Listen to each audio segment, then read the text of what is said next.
line, Dupree battling, and he gets a weak shot off as he was defended well, and the ball goes into the hands of Preston, the goalie of Lake Placid.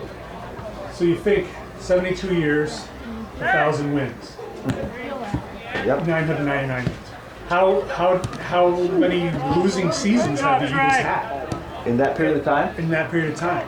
Well, year one, Yes. when they were 0-6, and I think the last time you said they had a losing season was 1983. I looked it up. I had to look it up to see. The last time they had a losing season was in 1982. 82. Their record that season was 3-8.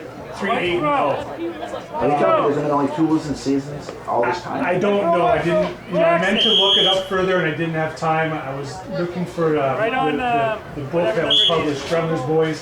They have the records all throughout the early years of this. I didn't have that available to me today, but in the quick research that I was able to come up with, that was the last losing season that this program has had, 1983. Wow. So we're talking 42 years ago. 42 years ago. Wow. So it is inside the box. A lot of Eagles, a lot of Blue Bombers, and there's a shot point blank goes out for Preston, and McClellan comes out to him. He rips it wide of the net, but again, unrelenting pressure from the Eagles. And what I like about that, Lee, is they're up 4-0, and they're not giving up. They're still pushing. Well, and it's an unwritten rule for Coach McAuliffe. When there's a 5-goal lead, usually he'll start to play a lot of his reserves. Maybe these guys want those guys to get on the field and experience some of this as well. So they're pushing to get that 5-goal lead, and then everybody can experience and enjoy it. Well, before this game is done, everybody on that bench will run. There's no doubt about that. And if you're just joining us, it is 4-0 Chazy with 16:05 left in the first half. It's been complete domination for the Eagles tonight up to this point, outshooting the Blue Bombers 15-1 so far. Corner kicks are 1-0. And I would say 98% of the play has been midfield or in the offensive zone for the Eagles. So we have Dupree, far side. He now sends it toward the net. That goes off of the head of Jack Rovers, coming off with the goalie Preston. And if he could have just got that on frame, it would have been another goal. So it appears that Jack Rovers and Jacoby Whedon have swapped midfield roles for today. Typically, Jacoby's more of the offensive midfielder, and Jack does a really fantastic job defensively. Today, it looks like they kind of swapped roles, and Jack is more of the offensive catalyst out there, and Jacoby is on the defensive side of the midfield. So as the ball has been most of this game, it is in the defensive end of the Blue Bombers, and it is Rovers with the ball. Rovers still battling with the ball. He pushes it back. He finds it open. Whedon goes back defensively to Cat. Cat will now send the ball forward on the ground toward midfield. It's picked up by Devins Jr. He comes back to Rovers, now to the near side. They're going from left to right, meaning Chazy just below the press box. Ball goes back to midfield to Devins Jr. Jr. trying to get it by Wiley. Wiley takes it away, gives it to the feet of Mariano. Mariano now to midfield, gets it on the feet of Hayes. Hayes sends it forward, but it's cleared out by the defense. Back into the offensive zone for Chazy, but quickly it goes back to the defensive end of Chazy. It's Howell. He knocks it on the ground, trying to one-time it, and he finds LeBombard. LeBombard gives the ball up. It goes to Devins Jr. Jr. trying to find it to Dupree. Dupree has it taken away. Ball comes to the near side. Coming up hard for Chazy was Hoffnagel. He pushes it over to Rovers. Rovers goes to the weak side, trying to find somebody for Chazy. Nobody there. It works its way off the end line. Goal kick coming up for the Blue Bombers. A little heavy on the pass there from Rovers. It was a good idea. He was trying to kind of curve it around the defenders onto a running McClellan, but unable to hit it. Substitution, that was Theo Harris coming on for the Blue Bombers. And if you're just joining us, it is 4-0 Chazy with 13:42 to go left in the first half. Again, controlled by the Eagles up to this point. Ball at just shy of midfield. Ball is knocked down by Whedon. Picked up by the Blue Bombers. They're trying to clear it into the offensive zone. They do. Howell keeps it in play. And it now is cleared out on the far side. Is that number... Who was that on the far side? 14. That was Cat. So Cap knocks the ball forward. Chazy trying to control it. Picked up by the Blue Bombers. Onto the feet of Mariano. Mariano sends the ball forward, trying to find Lawrence. But that ball's taken away by Whedon. Whedon now goes to the near side. And hustling for the ball is number 8 for Chazy, is Dupree. Dupree, hustling, has it knocked away. Ball's pushed back. McCullough now gives the ball over to Dupree, and that's cleared out. So, again, some really good work by Dupree tonight. Throwing for the Eagles near side, close to the goal or the corner post. Ball comes into play. It's onto the feet of Rovers. Rovers goes back to McCullough. McCullough sends the ball forward. Gets by everybody. There's a hustle for the ball. Foot race. Picked up by Howell, who's in the offensive zone. Everybody's in the offensive zone for Chazy. Ball goes back to Howell. He can't keep it in play. So throwing for the Blue Bombers far side. And the hallmark of this Eagle program, this team this year, is play with speed. And they're these kids have played together their whole lives. So they know where they're going to be, and it's just quick passes, one-touch passes, that sort of thing. And that speed can be overwhelming, as you see in a lot of cases for a lot of these opposing teams. Ball goes to McCullough. McCullough now middle of the field. He gives the ball up over to Rovers. Rovers now sends it up to Dupree. Gets by Dupree. Coming off the line is Preston. He'll let it go off the end line, so he'll take a goal kick and a couple substitutions for the Blue Bombers. Rick Barrett checking back in along with Josh Hobday, as we have 11:40 to go here in the first half. It's 4-0 Chazy. Goals, 2 goals by Landon Dupree, a goal by Jack Rovers, and a goal by Zeke McClellan. And Lee, as I look over, this is probably one of the biggest crowds we've seen this year at the George Bennett Field. Yeah, it's nice to see the crowd coming out. Of course, we invited all the local and all alumni, anybody that wanted to come tonight and experience the potential history in the making. And so I think we've done a good job of that. The bleachers aren't 100% full, but man, everybody's lined up along the fence over there for the bird's eye view on the ground. And the Eagles are controlling still. Ball's headed back onto the feet of McClellan. McClellan just outside the 18 on the near side. He now sends it across, and it goes into the hands of Preston. He tried to send it to the far side, far post, but Preston was there quickly. Gets rid of the ball. Ball's at midfield. Devins Jr. outside his foot, takes it to the outside. Hustling is Hayes for Lake Placid, but Devins Jr. with the ball. He will now give it up to Whedon. Whedon with the ball, cuts it to the middle of the field, just outside the 18, rips a shot over the net. It should be a goal kick for the Blue Bombers. Take that from distance, and Price Parker's going to check back in. He's going to give Landon Dupree a break with just 10.5 minutes to go. So I gave you the Chazy stats. Lake Placid on the season, 5-3-1 overall, 4-3-1 in the league, 24 goals for, 15 goals against. As I mentioned, the leading scorer is not playing tonight, Samir DiLucio. McCauley and Kenny Lawrence and Caleb Wiley are all at 10, 9, and 9 points on the season. So a serve by McCullough scores! And it was McCullough sends it through, and with the header, was it Zeke with the header? Yeah, yep. He just had that ball high, and it lofted over the head of Preston. And now it is 5-0. What a pretty play that was. And what a nice feed by McCullough, sending it to the middle of the 18. And it was a nice header by McClellan. And it was designed that way. He knew the situation, and he didn't panic. These guys, they don't panic. Very deft touch and I'm a huge Zeke McClellan fan. I think he's a very talented young man, and he's just scratching the surface of what he can. He's a sophomore, so he's scratching the surface. I think he's going to be a big player for this Eagles team going forward.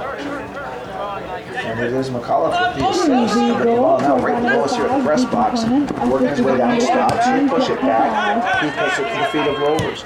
Rovers comes back to McCullough. McCullough will now send it to the outside to Parker. Parker's now on the near side with us. He chips it up, and it is knocked away back to the feet of number 6. It looked like it was Harris of the Blue Bombers, but it's controlled by the Eagles. Ball sent toward the 18, comes back onto the feet of Whedon. Whedon takes it to the near side, trying to work his way down. Whedon still with the ball, takes it to the end line. He will now send it across. Ball goes out to the open space, push back, chipped into the middle of the box, and there's a shot, scores! And that was Hayden Howell on the defensive end, came up on the offensive end, and he made a beautiful shot that Preston had no chance on. And just like that, it is now 6-0 Chazy in the first half. I think that was With 9 minutes to go. I think so. We'll hear in a second. I like my spot. So we had a feel like now here come the reserves now. And there you are, Lee. You can get those numbers 10, 15, and 20. So Valentin, Juno, and Lauren coming in. So, so I think it's the 21. And then Jeff demonstrated. Yeah. Oh, it was. Maybe. Lee, we expected that there's a good possibility that he's going to win this game, but this has been more of a more than I was expecting. Yeah, I think they came out through the point, and they've done so. But there's a top dog in Section 7 in Class D at least. And here's McLennan again trying to break free. And the ball is knocked back. It goes onto the feet of McCulley. McCulley has it taken away by Juno, who's checked into the game. Juno gives the ball up over to King LeBombard. LeBombard now comes back. He gets it over to Juno. Juno goes to the near side. He gets it onto the feet of McCullough. McCullough with the ball. He'll work his way to the end line. McCullough steps back. McCullough left-footed, sends it across. It's put outside the 18. Lauren checking into the game, has the ball. Lauren now working his way forward, and it deflects off of Lauren. Ball's headed down on the ground. McCullough's trying to get to the ball, but it's picked up by Barrett. Barrett knocks it high in the air. Ball goes on the feet of McCullough, back to midfield, over to Cap. Cap sends it forward, far side, trying to get the weak side. Hustling is LeBombard, King LeBombard. He has the ball, he pushes it back. There's a hard shot, just wide of the net, and that was a shot. That was okay. That was so big subs here. Jack Bell, Tate Stevens, Oliver Ringer, Dawson Ebert, Griffin DeRocher. Let me see if I'm missing Zach West. Okay. So most everybody else from the benches on the field at this point. Okay. White's up. The only starter left on the field is Owen Cap, or excuse me, Henry Cap. So it's 7:02, and it is 6-0, and you did call it that the reserves would be coming with at least a 5-goal lead. And this is really nice to see, Lee, because these guys practice with the starters day in, day out. And I was having this conversation last week at Boquet Valley. You know, they're saying, man, they're playing well. Well, they train with the starters, and they play within the system. Yes, and you stand to get better when you play with good players. And so when you practice with good players, you will, and when you have the coaching staff that you have here, really just phenomenal opportunity for these young men to improve their game. And the ball is in play. It's into the far side, right in front of the fan base, and it's a large fan base at the George Bremer Field. And it's a beautiful night, Lee, in early October for a soccer game. Yeah. Just a little crispiness, which gives you that fall feel, but it's okay. So the ball is controlled by the Blue Bombers. It is Barrett looking to get a shot off. Barrett battling on the far side, and it's defended well to the outside. So we're going to have a throw-in for the Blue Bombers. And heading over that way, it looks to be Gotham for the Blue Bombers. He'll give it up. He'll back away, and the ball will come in on the far side with 5:39 to go. Ball lands on the ground. Pushed to the outside. Now it's served to the 18. Ball bounces around. It's cleared out. And it goes to the 18. Now it's cleared out by the defense. Just a big kick, sending everybody backwards, running to the far side. Hustling for Chazy is Kane LeBombard. And boy, he had those afterburners on his lead. He closed ground quickly there as he tried to get that long ball lead from Ashton Lawrence. He came out of nowhere. So the ball is controlled by the Eagles, and now it's taken away. Ball's at midfield, comes back defensively. That gets under the feet of Jack Bell. Bell takes it to the outside. He goes down, as well as number 2, Casey, but no call. It's just a collision. And that ball is now wisely cleared off the sidelines. It's going to be a throw-in for the Lake Placid Blue Bombers. They're halfway into the defensive end of Chazy, right in front of the bench where all the fans are. And there's going to be a shot. There's a low shot. Goes way wide of the net. And the defense of Chazy is there. The ball is cleared forward. They were trying to find Zach West, but the ball is now kicked up high in the air by number 6, Bell. And it's now on to the feet of number 19, which is Ringer, Oliver Ringer. He'll switch fields. And is trying to find Dawson Hebert. Hebert has it taken away, now cleared forward by the Blue Bombers. Picked up by the Eagles defensively. And now it's cleared toward midfield, headed down onto the feet of Lauren. Lauren chips it forward to the open space. For the ball for Chazy was number 1, Hebert. Hebert gives the ball up to Valentin. Valentin now in the offensive zone for Chazy. Pushes it back. He finds Lauren. Lauren will now turn, going to the far sideline. And that ball is knocked off of Lauren, so a throw-in for the Lake Placid Blue Bombers far side. 6:35 to go here in the first half, and it's 6-0 Chazy. As they have dominated completely until these last few minutes when Chazy's brought in some of their reserve players, and they're doing a fine job at giving Lake Placid a few more touches on the ball. So the ball is to the far side, and going down for Chazy was Stevens. But he's back up quickly, and the ball goes off the sideline, so a throw-in for the Blue Bombers. It will be Caleb Wiley. He gets the ball in play. Hustling back is Stevens. And they're going to try to shield the ball, and the ball is knocked off the end line by the Blue Bombers. So a goal kick coming up for Chazy with 2 minutes and 52 seconds left in the first half. So we talked about the records. Winning percentage. Chazy's current winning percentage all time is 82.5. So 82.5% of the time they're going to win a game. Over 8 out of every 10 games they're going to win. The New York State record, according to the NYSPHS official record book, is Vestal from Section 4, and their winning percentage was 826. So 1,000th of a percentage point better than Chazy, but that number hasn't been updated since 2016. Okay. Now, how many ties do we have? Overall, the number of ties Chazy has currently is, I wrote it down here, 61 ties. 2 minutes. So,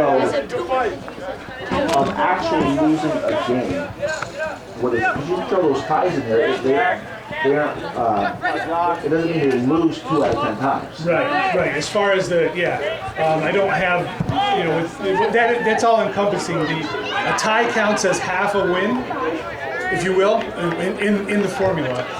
You have your total wins plus 1/2 of the number of ties divided by the total number of games played. Okay. So it is factored in as a half a win, if you will. Okay. And so there's an opportunity. Caleb Bumgar looking for a breakaway. Good defensive work there by Kenny Lawrence to cut that off. And Lawrence was playing striker to start the game. Now he's sweeping back there. You know what I like? Kenny played hard there, Lawrence, for Lake Placid. I mean, he went hard at that ball.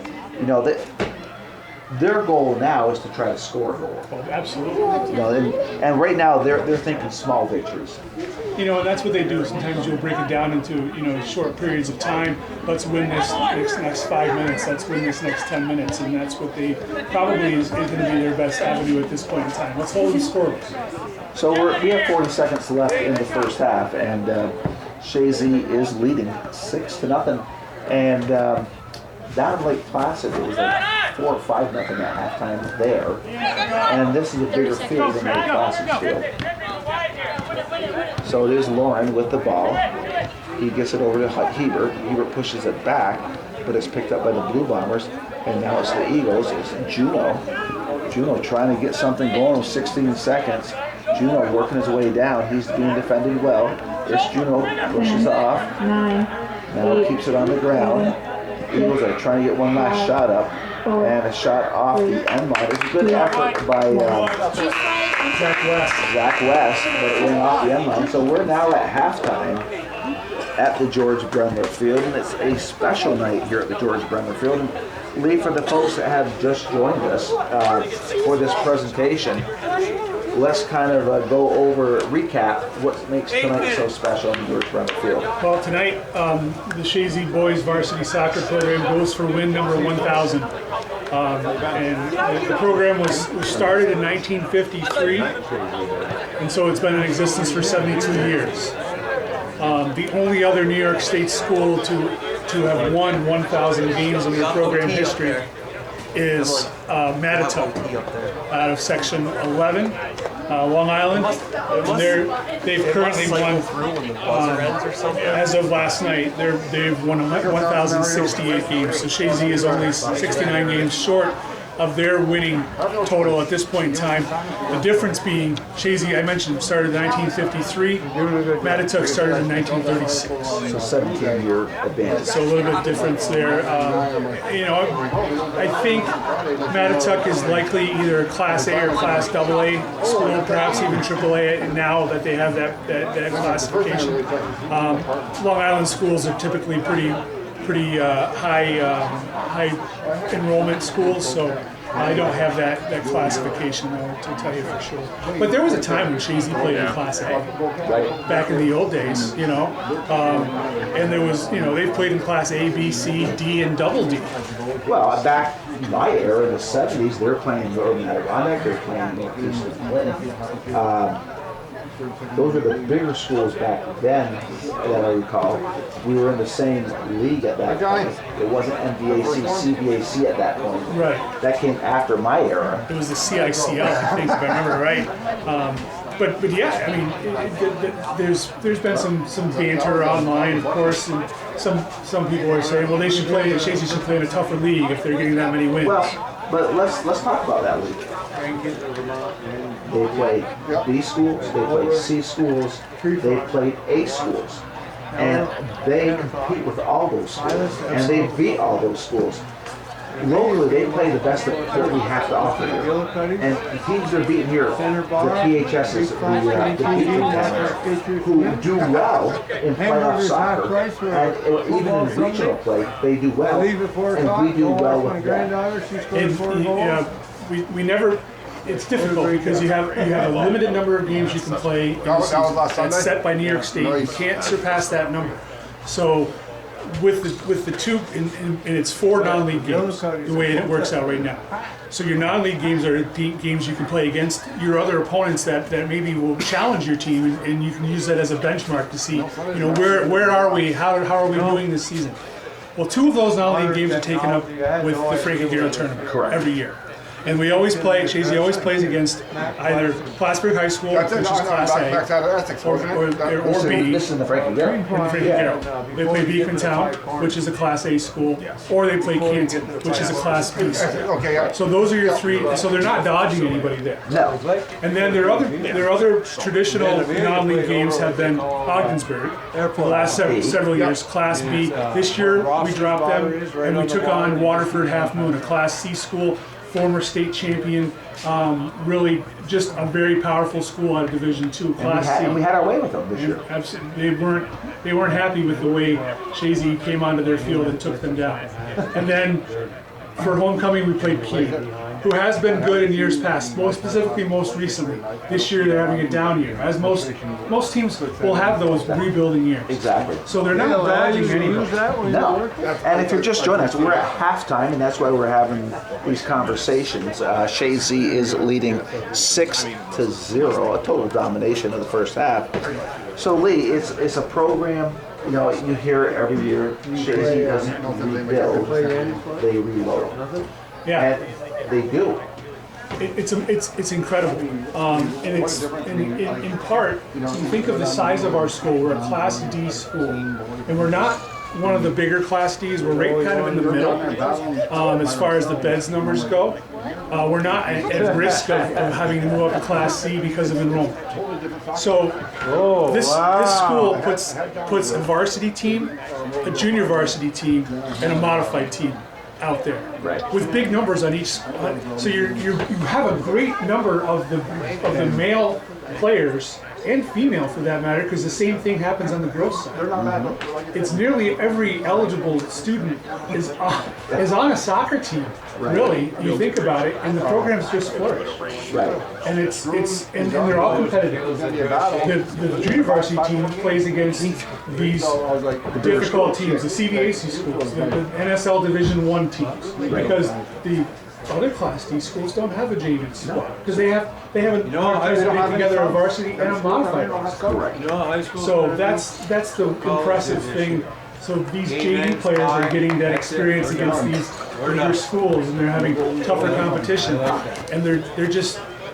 But for people the chatterbox to say what they say, we have Penn State championships. That means we've beaten the best of New York State in Class D. 40, New York State record 40 sectional wins. 40 second, and those aren't all Class D. Those are, as we were talking, schools. But even early on, some of those section wins were Class A or Class B or Class C. Different because the classifications were different at that point in time. So yes, recently certainly we've been the team to beat. Oh, I mean, we play private schools. Now, they should have their own. We can have that discussion. There's another discussion we can have. If you're a public school, there should be public school soccer, but it is what it is. But, so the point is, we play everything.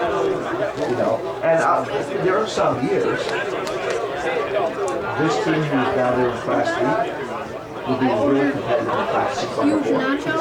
This team that we see here today could be really competitive in Class B. Now, I won't get arrogant and say Class A and W, we get a butt kick, but they will compete with B and C at the state level. There is, well, you think about Section 7 is so small. There's one Class C team in the boys' side. So before a game was played, before a ball was kicked off this season, Northern Adirondack was a Section 7 Class C champion. So they're going to the regionals this year, and even if no matter what their record is, they're in a regional game. They're in a regional game. So that shows you the size of our section. We're the smallest section in New York State as far as number of schools. Well, and speaking of playing soccer, I'm assuming that we're going to make regional play. I'm making an assumption. But it's not like it used to be in the past. It used to be Section 10. It is now Section 2 this year. 2, yeah. And you look at the rankings, so take them for what they're worth. Third week of ranking, Chazy's ranked third. Ahead of us, ahead of Chazy, Fillmore, I believe, is number 1. And number 10. Parishville Hopkinton is number 2. So Chazy wouldn't face, traditionally you would face Section 10 in the sub-regionals or regionals. With the new setup, Chazy won't face their nearest sectional neighbor, Section 10, until the Final Four, if they're in the Final Four. If it works out that way. Right. So, yeah, very interesting. So we have the players. Well, Chazy, they want to come over and they're back on the field. So Chazy will be going from right to left, Lake Placid from left to right. And as coach will do, even though we have a big lead at the beginning, we'll put the starters in probably for the next 15 minutes. You can't bring those with you. Probably at that. And then the reserves will come back in. But these guys have to keep their Somebody's gonna jump over the fence and steal those. legs up. So he's got to give them playing time. It's his routine.